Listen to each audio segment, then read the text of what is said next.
Nakakalungkot po, may mga nasawi dahil sa di umanong depektibo na bollards na na-install po sa NAIA Terminal 1. At ito po ay na-install sa panahon po ng dating administrasyon at sa panahon po ng ni Transportation Secretary Arthur Tugade. Ngayon po ay pinag-iimbestigahan. Ito po ay July 2019 nung na-install po ang mga ito.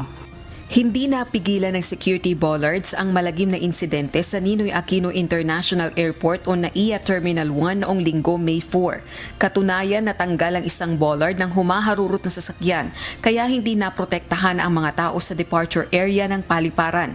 2 ang nasawi sa insidente, kabilang ang isang batang babae. Ayon sa Malacanang, ipinag-utos na ni Pangulong Ferdinand Marcos Jr. ang investigasyon sa inilagay na security bollards.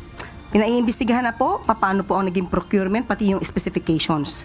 Yun po ay sa pag-uutos po ng Pangulo at ito po itutugunan kaagad-agad ni Secretary Vince Dizon. At pati po ang pag-inspect sa mga bollards at ang mabilisang pagpapalit po dito para sa safety po ng nakakarami.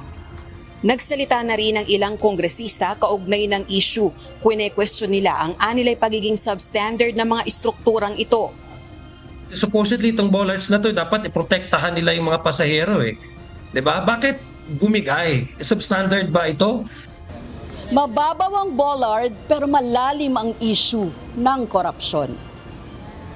Batay sa isang dokumento na nakalathala sa webpage ng Manila International Airport Authority o MIAA, 8 milyong piso ang halaga ng inilaan para sa paglalagay ng security bollard sa curbside area ng NAIA Terminals 1, 2, 3 at 4. July 26, 2019 ang nakalagay na completion date sa proyekto.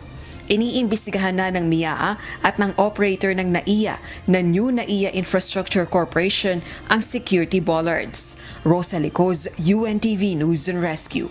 Diyos ang aming sandigan, serbisyo publiko ang aming pinahahalagahan.